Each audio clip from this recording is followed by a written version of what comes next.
Okay, so today we'll be discussing oral radiology. Okay, I'll try to cover as much topics as possible. ठीक है, I'll try एक दिन में maybe it might not be possible, but by tomorrow we'll be able to finish. Okay, with another class we'll be able to finish. Also, I have thought ना कि pedo you have right. Next is your pedo. Uh, Next is PhD, then pedo. Okay, fine. Pedo also I'll try. Okay.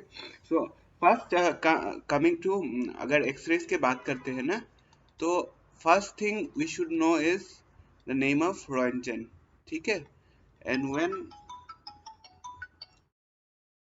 when was the X-ray discovered? It was in November 1895.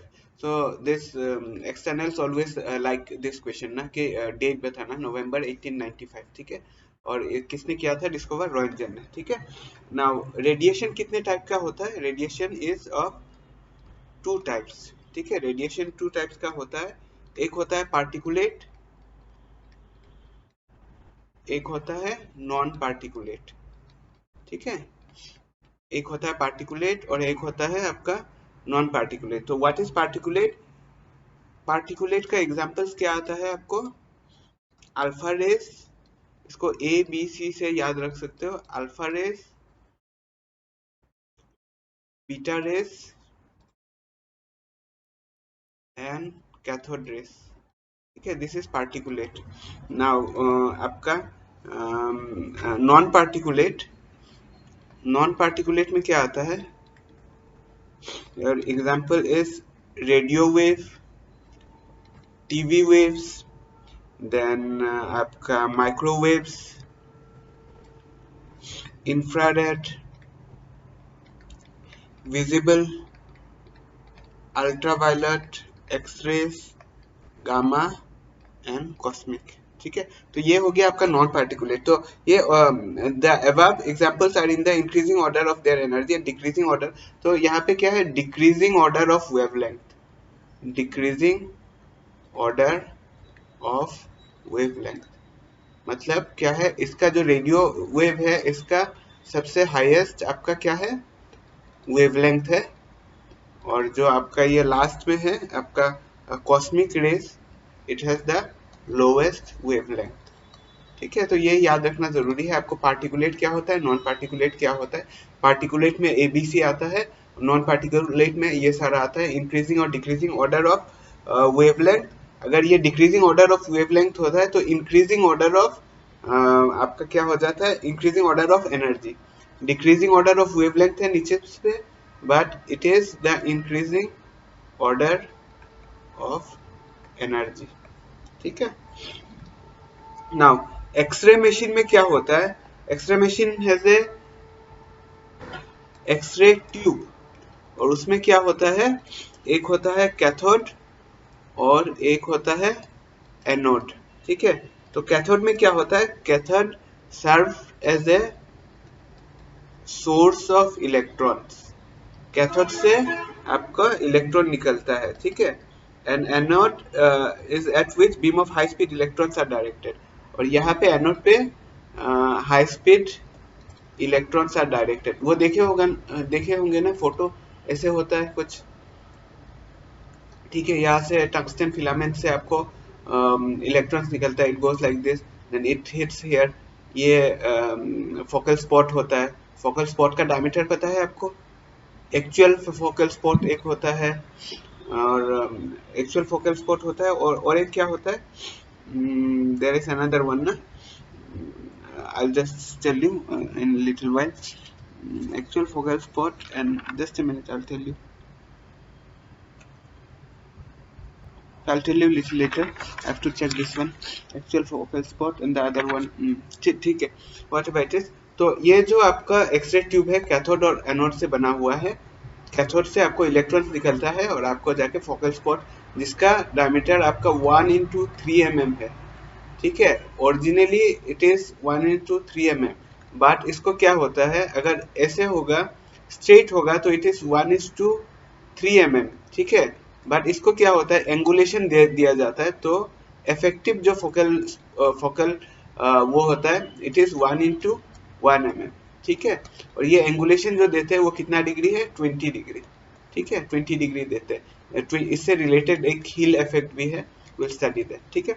Now cathode का क्या parts है, it has a filament and focusing cup, ठीक है।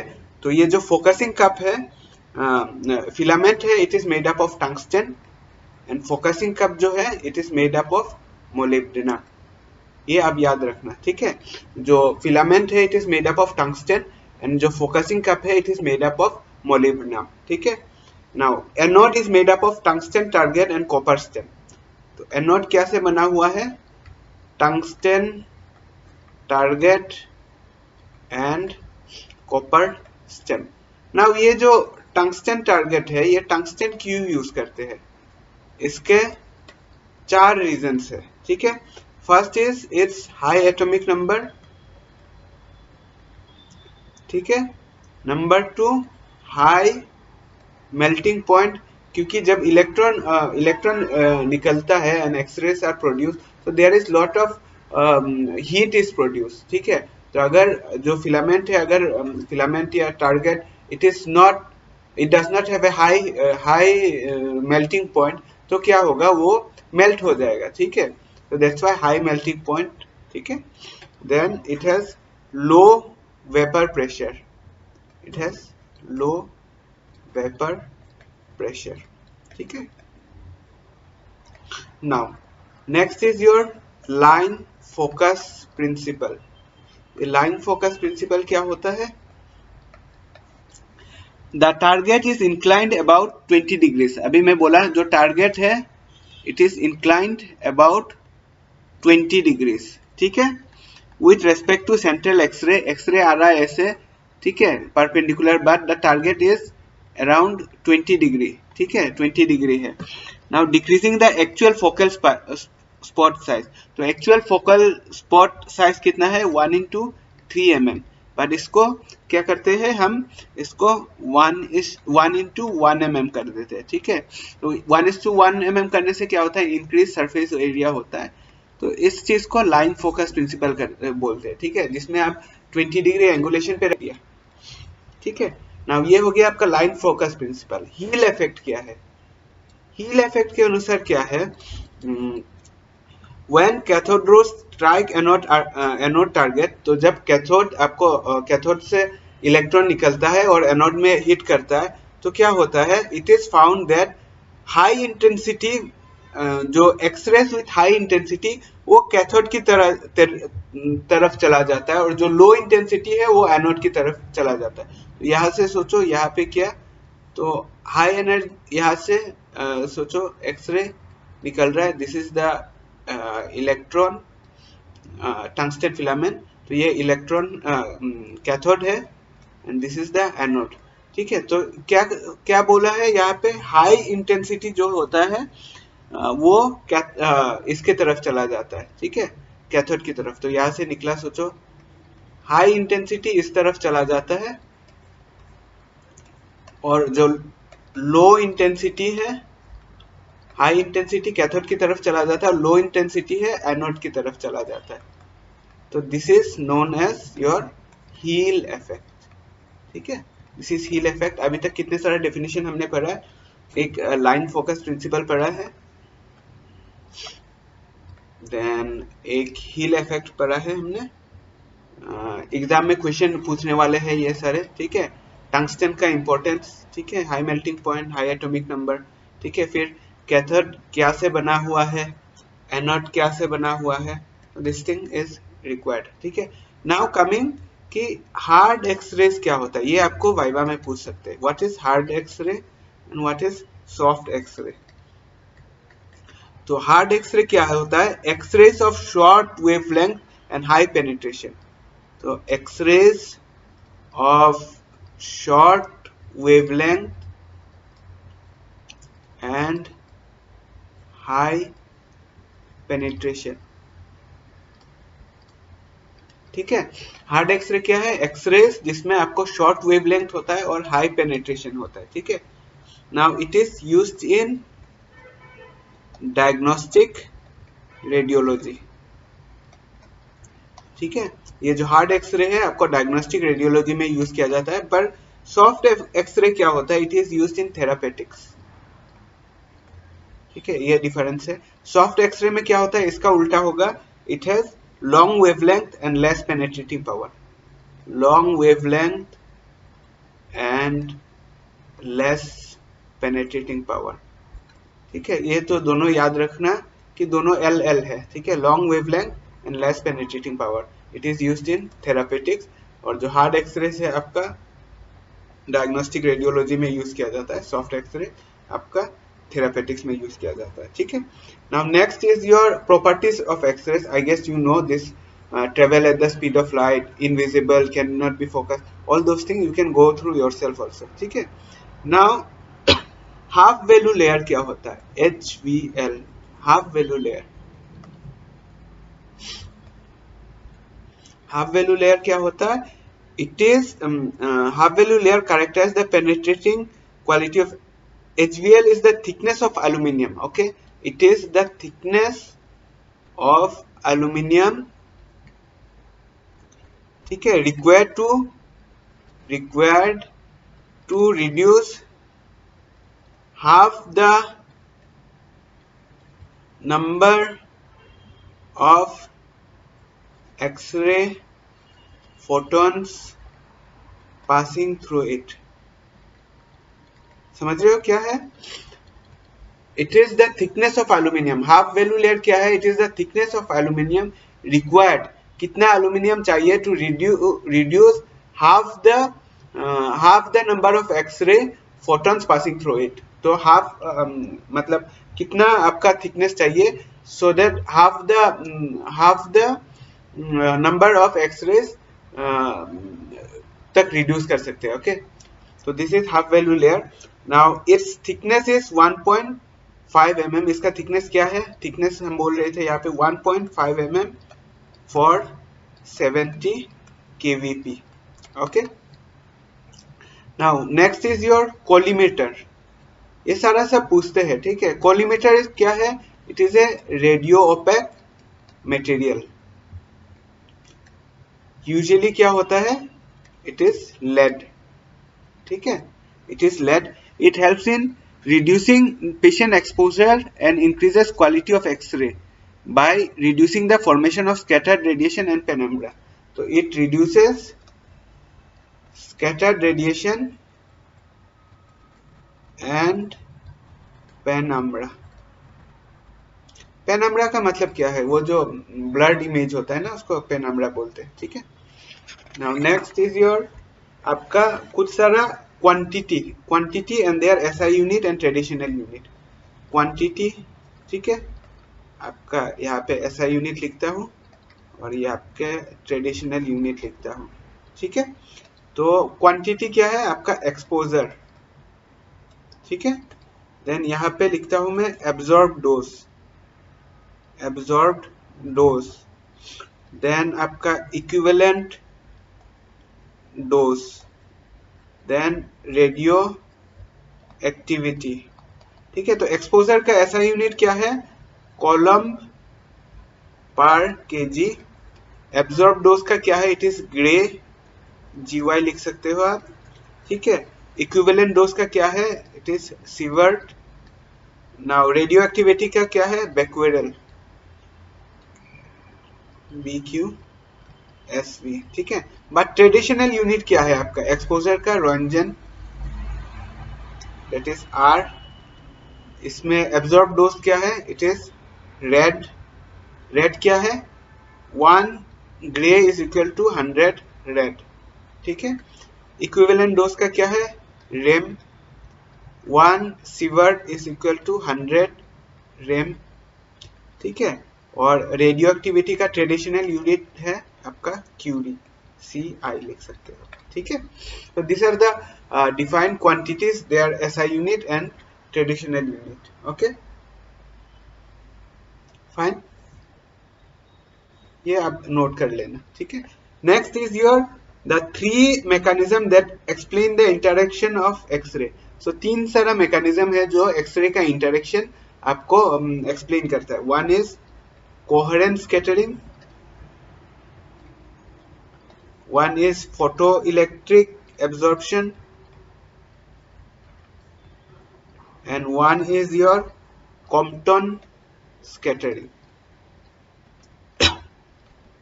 ठीक है, तो बात करते हैं ये सारे क्या है। तो कॉम्पटन स्कैटरिंग के बारे में पहले बात करते हैं।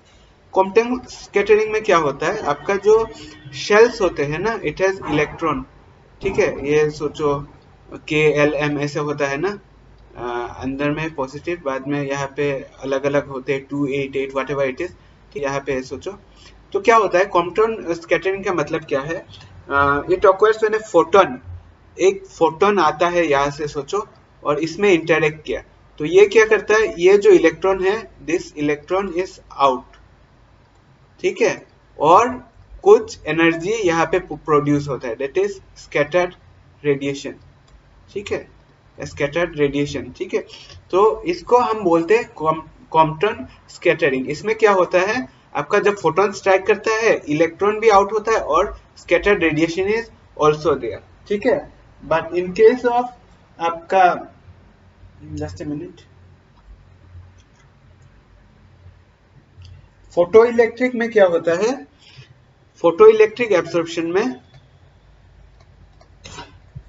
फोटो इलेक्ट्रिक एब्सॉर्प्शन में आपका क्या होता है, यहाँ पे है सोचो, ये इलेक्ट्रॉन है, तो ये स्ट्राइक किया फोटोन, ये इलेक्ट्रॉन आउट होगा, electron is out, but there is no scattering.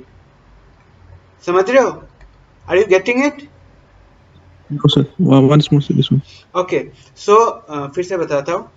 Compton में क्या होता है, आपको कॉम्पटन स्कैटरिंग में सोचो, ये आपका KLMN जो सारा होता है ना आपका शेल्स, तो ये एक इलेक्ट्रॉन है यहाँ पे सोचो। ठीक है, तो ये यहाँ से फोटोन आया, एनर्जी, ये यहाँ पे स्ट्राइक किया, तो क्या होगा, this electron is displaced, electron is displaced, but इसके साथ साथ क्या होगा, there will be some scattered energies also is released, scattered energy is also released। समझ रहे हो अभी? Are you getting? Yes, sir. Okay, Yes, sir. तो ये है Compton scattering. But in case of photo electric क्या होता है, ये सोचो आपका शेल्स है, ये इलेक्ट्रॉन है, यहाँ पे फोटोन स्ट्राइक किया। ठीक है, this electron is out, but there is no scattering. ये जो स्कैटरिंग हम पहले ड्रॉ किए थे उसमें कॉम्पटन में, there is no scattering in case of photo electric absorption. ठीक है, अभी समझ में आया? Are you clear now? Yes, sir. Sure? Yes, sir. Okay, sir photo electric effect में तो, हाँ सर फोटो इलेक्ट्रिक में एनर्जी फोटोन का कम होना पड़ेगा ना, इसलिए तो रेडिएशन नहीं निकलता है। हाँ हाँ, yes yes yes yes yes, radiation, हाँ दैट्स व्हाई, यस। तो नेक्स्ट है आपका क्या है, फोटो इलेक्ट्रिक हो गया, उसके बाद है आपका Thomson effect. Thomson effect, it is also known as classical scattering,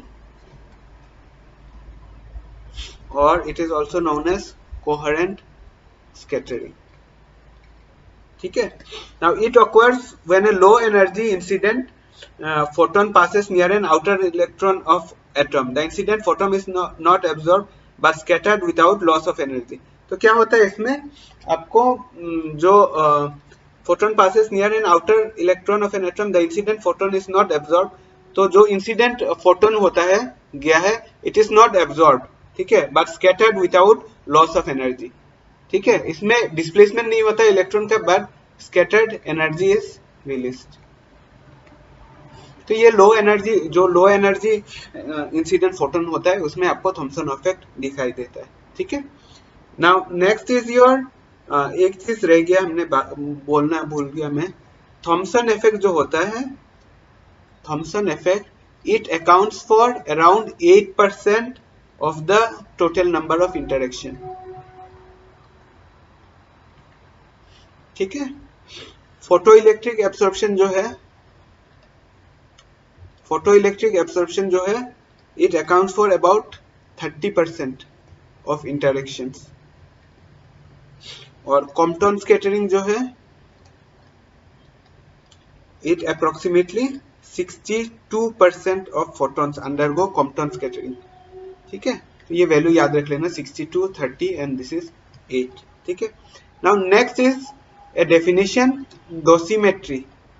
डोसीमेट्री का मतलब क्या होता है? It helps in determining the quantity of radiation exposure dose. तो कितना रेडिएशन या कितना डोज एक आदमी ने लिया है, that is measured using dosimetry। ठीक है ना, कुछ सारे चीजें जो यूज करते हैं हम to protect ourselves from radiation, क्या क्या होते हैं? एक होता है आयोनाइजिंग चैम्बर, एक होता है फिल्म बैच, एक होता है थर्मोल्यूमिनेसेंट डोसीमीटर, टीएलडी जिसको बोलते हैं। थर्मो, ये पूछते हैं व्हाट इज टीएलडी, ओके, अब ये अच्छे से पढ़ के जाना। थर्मोल्यूमिनेसेंट डोसीमीटर, ठीक है, फिर थायराइड कॉलर यूज करते हैं, there are many other things. ठीक है, now which is the most sensitive part in the nucleus, जो रेडिएशन से ससेप्टेबल है, most sensitive, that is the nucleus. Nucleus में जो होता है डीएनए एंड द क्रोमोसोम। ठीक है, the sensitive site with in the nucleus, sensitive site with in the nucleus. ठीक है, नाउ एक ऑर्डर दूंगा मैं यहाँ पे, order of tissue susceptibility, susceptibility affected by radiation. तो कौन सा सबसे ज्यादा आपको ससेप्टिबल है रेडिएशन से? ठीक है, तो फर्स्ट इज योर स्पर्मेटोजोआ, ये सबसे ज्यादा आपका ससेप्टिबल है, स्पर्मेटोजोआ एंड oogonia। ठीक है, it is most susceptible. Then आपका bone marrow with immature cells including lymphocytes. फिर आता है आपको इंटेस्टाइनल म्यूकोसा, फिर आता है आपका एपिथेलियम ऑफ स्किन, फिर आता है आपका connective tissue cells, then muscle cells and nerves. ठीक है, तो ये सीक्वेंस है, आपको याद रखना है। स्पर्मेटो सबसे सारा याद रखने का जरूरत नहीं है, बस spermatozoa and oogonia is most susceptible, ये याद रख लेना आप। ठीक है, और सबसे कम ससेप्टेबल कौन सा है? ये नर्व। ठीक है, लीस्ट ससेप्टेबल, ये आ सकता है आपको MCQ, least susceptible is your nerves. ठीक है, और susceptible of different tissues to radiation induced cancer, radiation induced cancer कौन से सारे आपका टिश्यूज जो है वो ससेप्टेबल है? तो इसमें 3 कैटेगरीज आता है, हाई, मॉडरेट एंड लो। तो जो बोन मैरो होता है ये हाई में आता है, स्टोमक जो होता है ये हाई में आता है, कॉलन जो आता है और लंग जो आता है, ये रेडिएशन एक्सपोजर के कारण कैंसर होने के चांसेस बहुत ज्यादा होते हैं, बोन मैरो, स्टोमक, कॉलन और लंग। मॉडरेट में क्या होता है आपको? Breast and oesophagus. ठीक है, और लो में होता है आपको salivary glands, thyroid, skin and liver. और एक बात याद रखना ना, आप मैक्सिमम परमिसिबल डोज जो है वो याद रख के जाना, कितना ले सकते हैं। ठीक है, just go through your book, I think there is a table there, maximum permissible dose. ठीक है, तो for whole body in 1 year, for 1 week. ठीक है, गोनाड्स के लिए अलग, स्किन के लिए अलग, तो this things you just go through. ठीक है, एक चार्ट है बुक में, आपको अब ये सारा याद करके जाना। ठीक है, now what is ALARA? You know what is Alara? Yes, sir. Yes, sir. As low as reasonably achievable। ठीक है, ठीक है। नेक्स्ट आपका ऑपरेटर, ऑपरेटर कितने दूर तक खड़ा होना पड़ेगा आपको उससे, from the patient, that is 6 feet, ठीक है, at an angle of 90 degree to 135 degree to the central X-ray beam, ठीक है। पेशेंट से 6 फीट दूर में रहना है, और जो सेंट्रल एक्सरे बीम से क्या होगा आपको from at an angle 90 degree to 135 degree to the central ray beam when the exposure is made, तो उसको क्या है 90 to 135 degree to the central X-ray में रहना है, ठीक है। This is known as position and distance rule, ठीक है। तो ये पढ़ के जाना, position and distance rule 90 to 135 और ये 6 feet. Now next is your IOPA film का साइज, फिल्म साइज, ठीक है। तो साइज 0 क्या होता है आपका, स्मॉल चिल्ड्रन के लिए यूज करते हैं, और ये इट इज 22/35 mm। साइज 1 क्या होता है 24/40 mm, it is used for anteriors, ठीक है। साइज 2 क्या होता है आपका 32/41 mm and it is for adults, ठीक है। बेसिकली हम क्लिनिक्स में जो प्रैक्टिस करते हैं वी जनरली यूज एक ही साइज का यूज करते हैं, but preferably we should do it in a better way, जो अलग अलग साइज से करना चाहिए। I think in paediatric clinics they do like that, ठीक है। नाउ बाइट विंग का size, just a minute, bite wing का साइज क्या होगा, बाइट विंग का साइज क्या होता है, साइज 0 जो होता है वेरी स्मॉल चिल्ड्रन, ठीक है, इसमें वेरी स्मॉल है और स्मॉल है। साइज 1 जो है चिल्ड्रन के लिए यूज करते हैं, और साइज 2 जो है फॉर एडल्ट्स। ये हो गया आपका IOPA और बाइट विंग, ठीक है। Now occlusal film, it is 3 times larger than the size 2 film, ठीक है। इसका साइज क्या होता है 57/76 mm। Now what is screen film, इसका साइज क्या होता है 8/10 इंचेस, ठीक है, और ये एक्स्ट्रा ऑरल प्रोजेक्शन के लिए यूज किया जाता है, ठीक है, ठीक है। तो we will stop here for this class, ठीक है। Another class will be able to finish everything, ठीक है। Almost half we are done. Angulation रह गया है, bisecting technique, paralleling technique we are left with.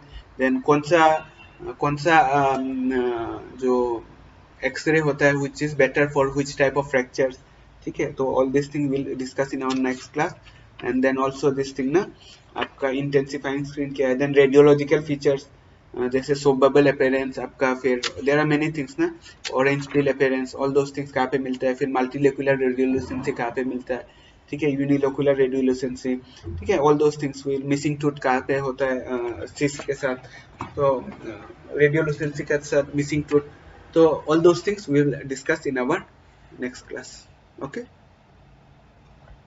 Yes sir. तो is it clear, समझ में आया? Yes sir.